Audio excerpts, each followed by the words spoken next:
Hey everyone, I'm Machina and I'm here with a D&D tale from Wangling Charlock, in which OP, who's the DM, has to deal with an incredibly problematic player. Let's get into it. The cast. I will be referred to with self-referential language. I, me, etc. My DM friend who helped me will be referred to as Dan. The problematic player will be referred to as Devon. The poor girl who was roped in by Devon will be referred to as PG. Some context first. This was a campaign I was invited to run by Devon, who seemed to have had wanted to play D&D for a while, so I decided I would do it. Now, for the show. Act 1, the Session 0. We had a Session 0 within the first week. I organized to have a classroom in my school set aside for this occasion, and I brought all the necessary tools and equipment to make characters and explain the rules, since I assumed that that was what everyone was going to want to do. This Session 0 was the first red flag for me, as what ended up happening is. I wait in the classroom for everyone to turn up. At 3:40 p.m. like we agreed, nobody shows up. I walk to the part of the school that they may have mistaken for the classroom, and they're all there. I announce that I've got a room for us all to go to, since it's cold and generally the room is better. I get ignored by everyone. Another player announces that they need Starbucks and that we needed to go with them to get it. I say no, since we're meant to be having a Session 0. I didn't deny their departure. I just reminded everyone that we were having a Session 0. And get ignored again. Everyone follows the lead of this person and leaves me in the dust, so I follow to attempt to hold the session on the go. I get shouted out of the convo as Devon goes on a rant about team structure and that we don't need another elf rogue since I'm dead already. This obviously boils my pee, but I sternly tell him that we could have any mix of players and that I'd artificially balance it by tailoring the encounters. He gives me a funny look and continues walking. The other player walks into Starbucks and the rest of us wait in the street. And then the youngest player, around 12, says that he's going to nip to Tesco for something. So I'm now left with Devon and PG. Devon makes an off-the-cut comment that if this campaign goes so well, I'm going to take over DMing after Session 2 or 3. Being a very inexperienced player, we'll get to that later. He was thoroughly incapable of playing D&D, let alone DMing. A bit later, the young player returns, then the other player returns, and I swiftly herd everyone back to the school. It is now 4:50 p.m., and everyone needs to go home. Act 2. Social media trouble. We made a WhatsApp group to communicate for the first few days before I decided I would make a Discord server. I asked everyone if they had Discord, and everyone did, so I promptly copied the server info to send to the group. Without my knowledge, Devon has already made a Discord group, and afterwards I asked him when he made it, and he told me that he had made it as soon as I mentioned Discord in the chat. So that kind of pooped me off to begin with. So once the server got set up and properly organized with help from Dan, people started rolling in and chatting. Devon begins to announce his and PG's characters with interwoven backstories, and I get slightly worried that she's been roped into this as well. Turns out Devon created PG's character without consulting her first. This very much annoyed me, but I tried to make it work. While I was homebrewing different items for them to make them different enough that she could get away from him for a bit, Dan was running them through the subclasses for Rogue. They were both Shadar Kai rogues because of course they were. And Devon legit says, "Just a warning, but at level 3 I'm going to go with Assassin." Little did he know, it's the worst rogue subclass. This made me laugh a bit. Act 3. Devon's Antics, Part 1. So I asked Devon to tell me about his character.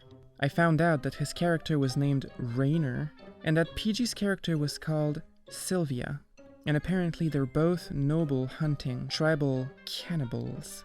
Basically, Devon told me that his and PG's characters originate from a tribe of Shadar Kai that have demons living inside of them, and that they must consume human flesh to subdue the demon's insatiable bloodlust. A bit weird, I think, but okay. He then says that Reiner is chaotic neutral, and one of his flaws is that he carves the image of a raven into his prey. 1. Not chaotic neutral at all. 2. Not a flaw. Dan alerts him of this, and Devon just brushes it off. He then says that he hunts down the nobles, since he was a former noble and he was getting revenge for them extorting money from him. Then in the same breath states that he envies their wealth and wants to please the Raven Queen with their deaths. Dan tells him that the Raven Queen doesn't give a poop about them and only cares about people wanting to prolong their lives. Devon simply states, Reiner has been living alone for a long time. After that long a time, you start to forget how your god operates. Like fudge he was. Where was Sylvia? And no, Shadar-kai can't forget how the goddamn Raven Queen operates. Act 4. Devon's Antics, Part 2. Cut to the next day, and I'm in my school's library on a computer working on some homebrew stuff and a campaign story. I get up to go to the toilet and log the computer and end up face to face with Devon, who was looking over my shoulder for the last 5 minutes at least. I ask him to refrain from doing that again, and that could have been private information he was looking at. Bad defense on my part, because who TF looks at private info in a school library? And he just fires back with, well, it wasn't, so that doesn't matter. And I forget easily. I return from the toilet, and of course, Devon has occupied the seat next to me. I combat this by angling the monitor in such a way that he won't be able to see what I'm typing. I get back to writing and feel a tap on my shoulder. It was Devon, thankfully still in his seat. He asks, rogues are very one-hit characters, so can I get the last hit on any enemy we encounter? I, at this point, am dumbfounded that he would suggest something as ridiculous as this, and I just reply with a laugh, and I ask, are you serious? I get no response, but a face that screams, answer me. I then say, first of all, rogues are considered DPS. For an expert on party structure, I thought you'd know that. Second, no. You can't just steal everyone's thunder like that. He wasn't too happy at that and then starts to change the subject slightly and bring up his sneak attack bonus. Obviously information I was bearing in mind for his and PG's character. He then ends his lecture with, so because of this power and balance, can I have a sniper rifle? 1. He thinks the sneak attack bonus is somehow imbalanced and wants a buff? Haha, no. 2. High fantasy plus sniper equals bad. I was extraordinarily angry at this point, and just ignore him until the end of lunch, where I was actually excited for history for the first time in my life. Act 5. Devon's Antics, Part 3. Dan is chatting with Devon in the Discord server, and he has an idea for a new character and starts to present it to the others. At the announcement, Devon just, off the cuff, says, why do I get the feeling Reiner's going to die soon?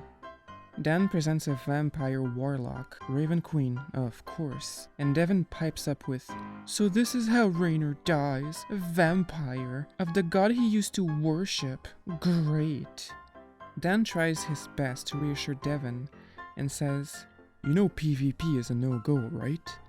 And I'm not sure if me is going to ban it for this campaign, but it's generally not a good idea. Devon straight up ignores him and goes on to say, I don't want to bring out Michael, my secondary, and I'm a noob. Firstly, nobody asked if you were a noob or not. Secondly, you were literally just told that PvP isn't a thing. At that point, I had jumped in to say that it was a no-go. Act 6. The straw that obliterated the camel's back. I was chilling on a call with Dan when Devon PMs me about a potential player. No biggie, I thought, but we've got 5 players and I was intimidated by DMing for 6, so I reply, thanks for the heads up, but I don't think we need another player. That being said, we can have a new player, but I'd rather we didn't. This mother fudge then goes on to say to the guy, "The DM doesn't want any more players for fear of difficulty running sessions with too many people." Now, this wouldn't have been so bad had he not included this part of the message. "I'll contact you when the next campaign starts." Yes, he misspelled campaign.